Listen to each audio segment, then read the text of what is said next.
to shift the greeting from Merry Christmas and now to Happy New Year. Welcome to the second last edition of News Tonight, the year 2019. My name is Michael General Lukomwa. Mugalu Muhammad is also here on the sign language interpreter. In the first story this evening, President Yoweri Kaguta Museveni has received a special message from President Pierre Nkurunziza of Burundi. The message was this afternoon delivered to President Museveni at his country ranch home in Kisozi, Gomba district by the special envoy, who is also the Minister of Foreign Affairs in Burundi, Honorable Ezekiel Nabirigira. The special envoy, who was accompanied by the ambassador of Burundi to Uganda, Epifani Kabushemeye Ntamwana, and senior officials from the Burundi embassy, conveyed warm greetings from President Pierre Nkurunziza to President Museveni and all wished the president a happy and prosperous New Year 2020. President Museveni and his guests later discussed matters of mutual interest between the two countries, Uganda and Burundi.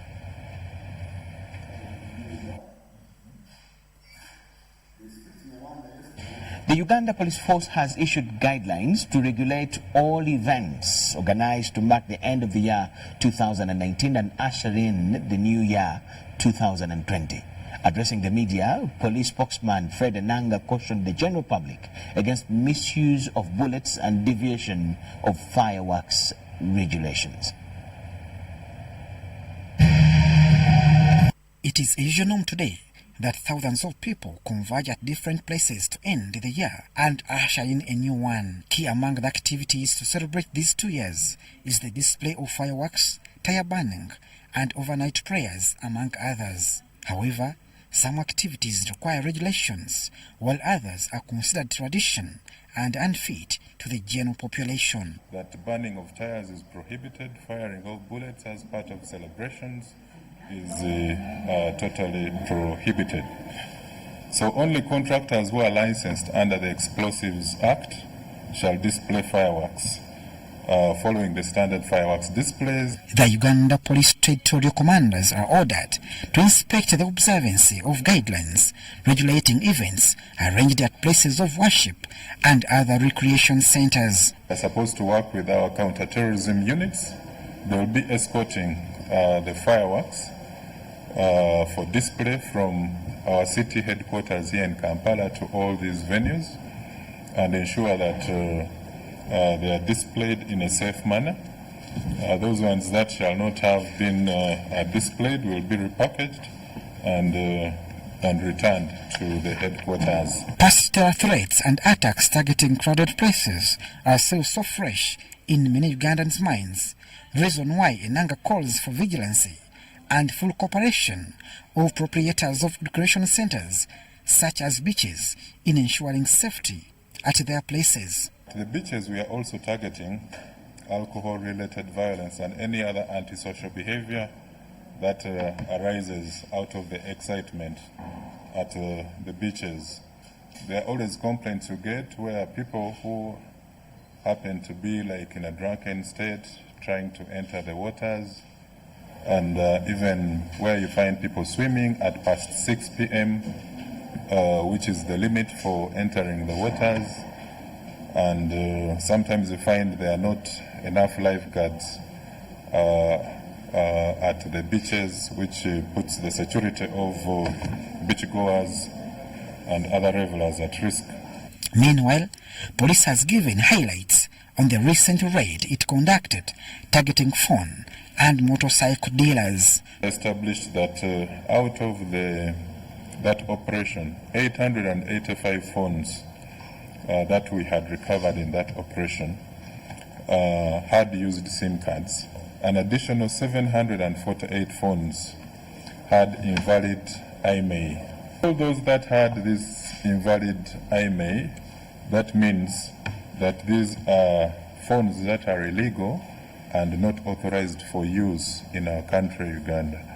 That means that they are fake, actually fake phones that you cannot even track because they don't have the development. Out of the 140 suspected stolen motorcycles, the 18 motorcycle frames, 20 engines, and assorted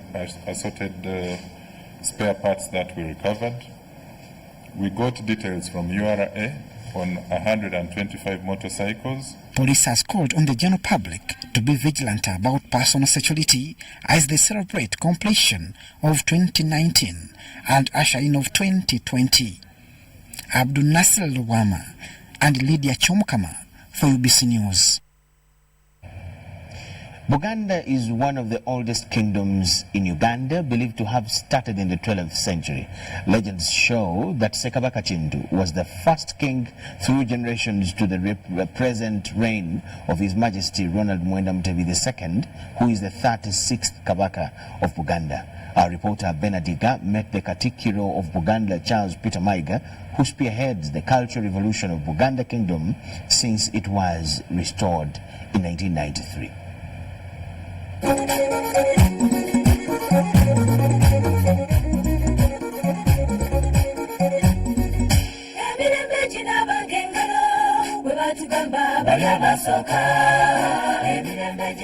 July 31st, 1993, Buganda Kingdom was restored. It is a memorable day when the then Sabatako of a nearly defunct kingdom, Ronald Mwenda Mutebi II, was coronated His Majesty the Kabaka of Buganda Kingdom at Nagalabi Buddo in Wakiso district.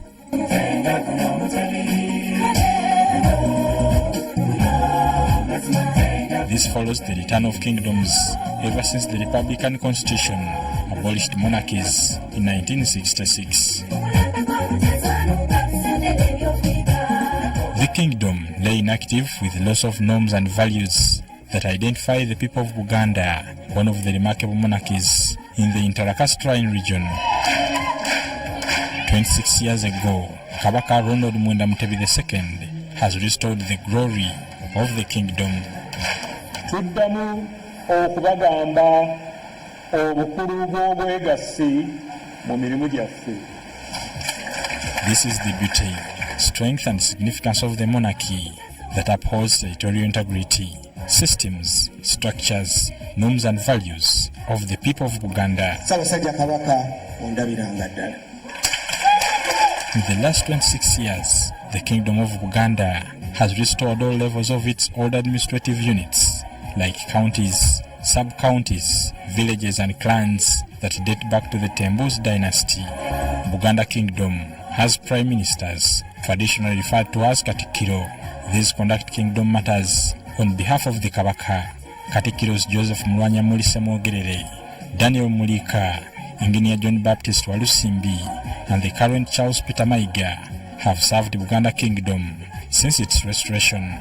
The Katikiro of Buganda, Charles Peter Maiga, tells UBC that Buganda is a kingdom to reckon with. Well, I think the first achievement is the unity of the people of Buganda. I think the Kabaka has effectively brought his people together. We've been able to work with people of all kinds, of all different kinds of political persuasions. The spirit of togetherness is very much alive. If I was asked, I would say the last 26 years with the kingdom in existence have brought more joy, especially the people who believe in heritage. The kingdom has projects like schools, health centers, media houses and a telecom company to serve its people. Overall, the kingdom has given hope to the people in Buganda. We've got good working relations with the rest of Ugandans, which I think is very important, as Uganda is one country. The kingdom has Kabaka's Education Fund, which provides bursaries for education ambitions for both young and old.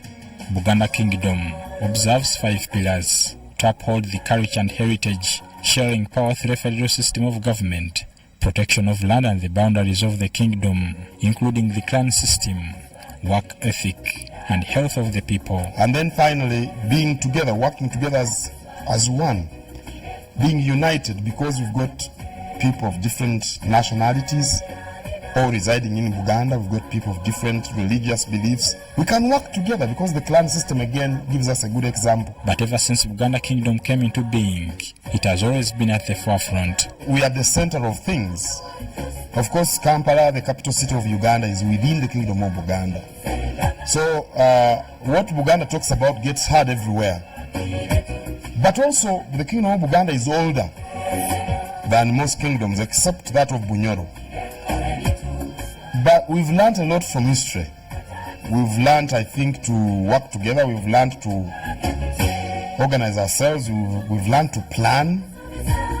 And we've learned to be tenacious. We go after our goals relentlessly. We don't give up. I think all this put together can help us seem to shine, but I don't really think we are different from any other people, because the challenges we face, like poverty, do exist in Buganda as they exist in Bunyoro or Toro or anywhere else. Talking development, prosperity and fighting poverty, the Kabaka continues to encourage his subjects to take agriculture seriously, especially through growing coffee. Nothing gives somebody in the countryside a steadier income than coffee. And most of the development we witness in Uganda was realized because of coffee. So if you want to fight poverty, where 70% of the people in Buganda are in the countryside, I think we encourage them to grow coffee. That's why the Kabaka repeatedly advises us to go out and encourage people to grow coffee and form cooperative societies so that they give logistical support to the farmers, because, you know, when they come together, they become more strong. N'okwongera okulima emmwanyi awamu n'ebirime ebirala eby'ettunzi. The Kabaka has dedicated efforts to the youth, encouraging them to work and get out of poverty. People had abandoned coffee for quick earnings from menial jobs at building sites, border, business, these small jobs in towns. I want the youth in Buganda and Uganda in general to be forward-looking. Border business can give you money today, but it can't give you steady income if you compared it to a coffee farm. 1 acre of coffee well taken care of can give you between 800,000 to 1 million shillings a month on average. And that is for a very long time. So I think if you are going to ride a border, when you make some small saving and you've got a small piece of land, go and plant coffee. This struggle is to have a healthy people. Especially for the young people, because if you're young, you still have the energy, but also because you've got many more years ahead of you. And what you achieve, what you work for and realize when you are young is your granary when you're old. It's your store. If you didn't work when you're young, you're going to starve when you're old, and that can be very dangerous. So I encourage young people to work very hard and to stay focused and to avoid AIDS. The fight against HIV and AIDS among the youth has won the Kabaka recognition by the Joint United Nations Programme on HIV, UN-AIDS, in 2017.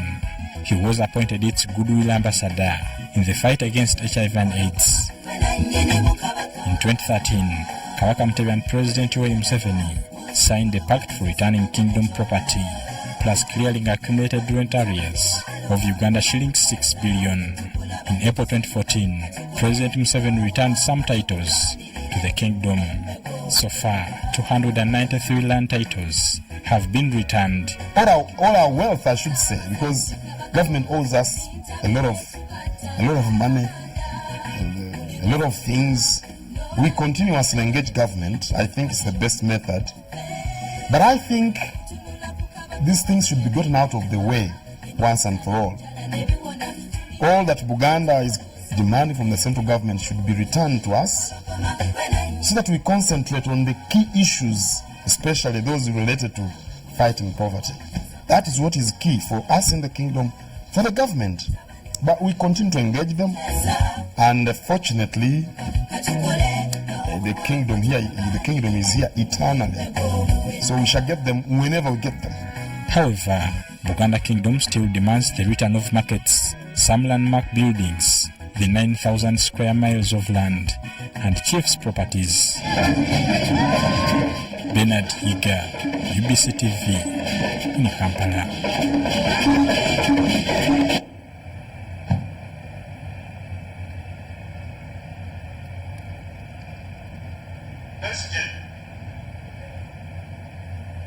Thank you so much, Bernard Iga. Now, Veteran politician and founder of the Forum for Democratic Change, FDC party, Dr. Kizza Besigye, says that there are ongoing talks among opposition parties to have a single candidate to contest against incumbent President Yoweri Kaguta Museveni in the 2021 general elections. Besigye believes that a single candidate will curb on a possible election rig and increase opposition chances of winning. Besigye revealed this during his end-of-year address at his residence in Kasangati, a Kampala suburb. Philip Aguta has this.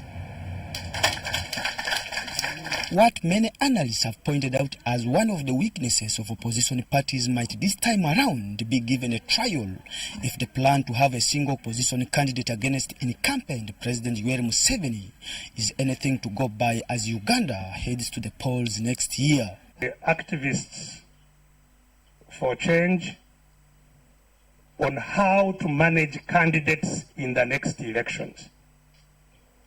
And yes, we think that we should have a unified candidate, and we are working towards that, having a unified candidate. During a press conference at his residence, Dr. Besigye called for a united opposition and blamed divisions among opposition parties on some wrong elements with no political focus and ambition. And that's why this push I'm talking about must be a push of all of us, whether you are people government, people power, DP, CP. We want to galvanize, to be able to work all of us together to make sure that we all achieve our rights.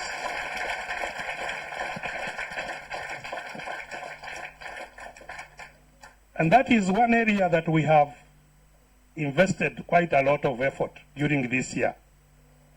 The effort of seeing us work together. All those who want change working together. Asked if he will still contest in 2021, Besigye, who is a four-time presidential candidate, says the decision will be taken by the FDC party. According to the FDC constitution and regulations, in those regulations, they don't approach people. People approach them to become candidates. Yes. You get to be nominated, you look for people to support you, you present your nomination, you fulfill the qualifications, they check to see that you have fulfilled the qualifications, then you become a nominated candidate for a flag bearer. So I don't expect that any people will be approaching me. Will I be approaching that process? That should be left to me. While commenting on the outlook of 2019, he described it as a gloomy year characterized by murders and recent disasters where many lost their lives. He, however, commended the courts of law on landmark rulings, including that of throwing out 6 MPs based on non-existing constituencies. But there was also a ruling which pointed out that 6 elections had been held when they should not have been held. That there were no constituencies in which to compete. And yet the Electoral Commission of Uganda organized the elections, spent billions of taxpayers' money to organize elections in non-existent constituencies. Besigye and FDC, who declared this year as the year of action, says the party has performed to the expectations, like building the party structures up to the village level, thereby giving them hope for next year's elections. So we now have a thorough system of communication through our networks from the national to the village across the country. In some places, still being completed, but in many other places, it has already been achieved. Having got these structures, we moved around the whole country to test whether they were actually there. It's one thing to say I have structures, it's another thing to realize that they are there and effective. And I can tell you that we have been to every single region this year, every single region of Uganda, testing our structures. For UBC TV News, I am Philip Aguta. Yes, we thank you so much for watching. At this point, we'll take a very short break. News Tonight returns with more. Please keep around.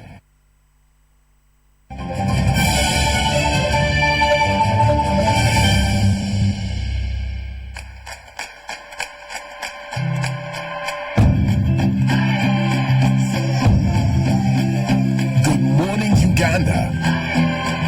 Today is a great day to make someone's day. A wonderful day to rewrite the future.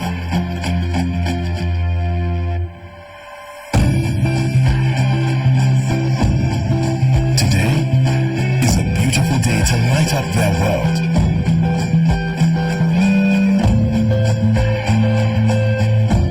Or maybe even the perfect day to say, "You're my world."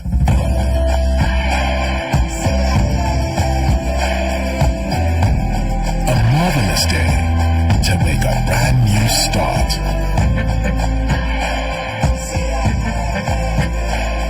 The perfect day to make the world smaller.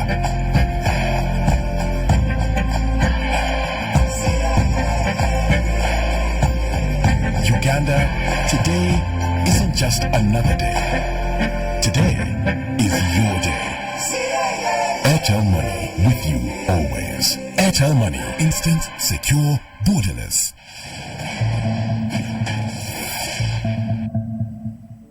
Hi, I'm TJ Drogba. On average, almost 250,000 people die on the road in Africa each year. As a proud African, this breaks my heart knowing that so many deaths could have been avoided. So when you're on the roads, follow these safe steps and help save lives. Drivers and pedestrians share the same responsibility of keeping themselves and others safe. Your eyes and ears are your best safety tools. Avoid using electronic devices that distract your attention. Stay on sidewalks. If there is no footpath, walk on the edge of the road facing oncoming traffic. At a road crossing, stop, look both ways, listen, and then cross. And please, never play in or near roads. So when you're on the roads, follow these safe steps and help save lives. We all have a role to play in road safety. Together, let's make Africa's road safer.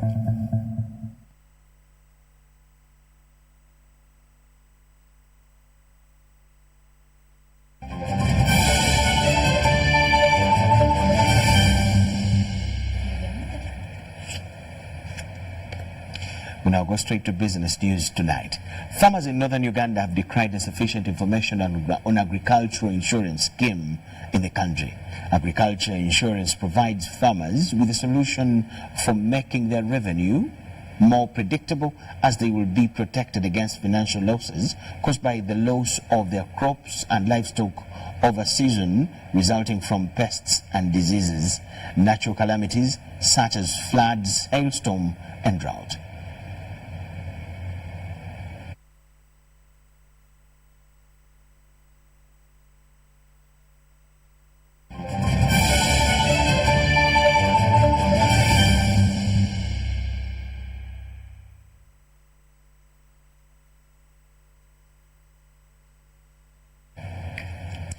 Yes, we'll get that story in our subsequent bulletins. But in the world of sport, the Federation of Uganda Football Associations, that is FUFA, is targeting a massive 2020 with various innovations aiming at providing and improving the state of the sport. All that is planned to live the dream was contained in an end-of-year speech by the Federation President, Moses Magogo. To ensure that younger people access organized football at the right age. Definitely we have registered tremendously in this area. In terms of human resource training, we continue with our courses in coaching, administration, sports medicine, but allow me to mention specifically the courses we have done for the intermediaries and also our attempt to convert our elite coaches from coaches to managers of resources. In the youth, we introduced the Odiro Challenge, the National Inter-Primary Schools Competition. We even financed the winners to represent the primary schools in the East African Games. Infrastructure. The biggest challenge holding back takeoff of Ugandan football in particular and sports in general is lack of sufficient and quality sports facilities. There is only one national stadium and it is in a very sorry state for those who have been at Nambole. The regional stadiums are not anything to mention of. The last time there was a public expenditure on sports infrastructure, particularly for the case of football, is probably when Nambole was being constructed. That's over 30 years. Therefore, we cannot develop, we cannot prepare, we cannot present athletes to compete internationally without proper infrastructure, without proper equipment.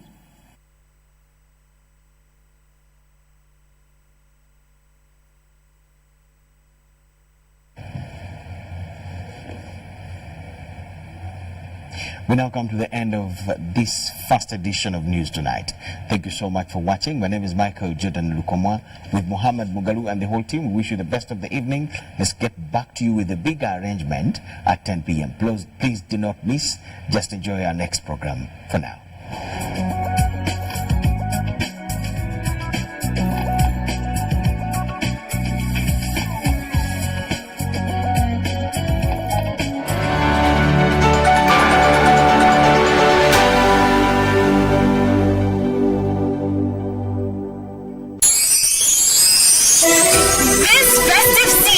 Enjoy great value from Airtel with the all-new My Packalas combo offers. Yes, we have customized especially for you.